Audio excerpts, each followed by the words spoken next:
sahə. Kvadratın perimetri və sahəsi, düzbucaqlının perimetri və sahəsi. Perimetr hər hansı fiqurun tərəflərinin uzunluqları cəmi deməkdir. Metrlərlə, desimetrlərlə, santimetrlərlə ölçülür. Perimetr böyük P hərfi ilə işarə olunur. Üçbucağın perimetr üslubları müxtəlif tərəfli üçbucaq. P bərabərdir A üstə gəlir B üstə gəlir C. Bərabər yanlı üçbucaq. P bərabərdir K üstə gəlir B. Bərabər tərəfli üçbucaq. P bərabərdir 3 aya. Kvadratın bütün tərəfləri bərabər olan düzbucaqlıya kvadrat deyilir.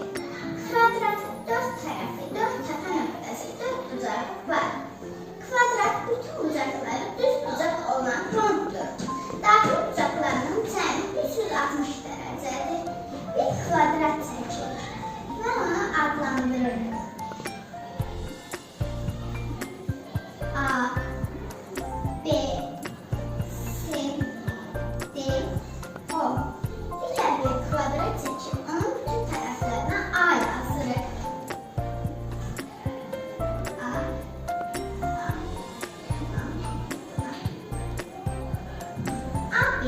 bərabərdir BC-yə. C bərabərdir DA-ya. DA da bərabərdir A-ya. Kvadratın perimetri onun bütün tərəflərinin uzunluqları cəminə bərabərdir. Tərəfi A olan kvadratın perimetri P bərabərdir A üstə gələk A üstə gələk A üstə gələk A bərabərdir 4A-ya. Tərəfi 6 cm olan kvadrat çəkək.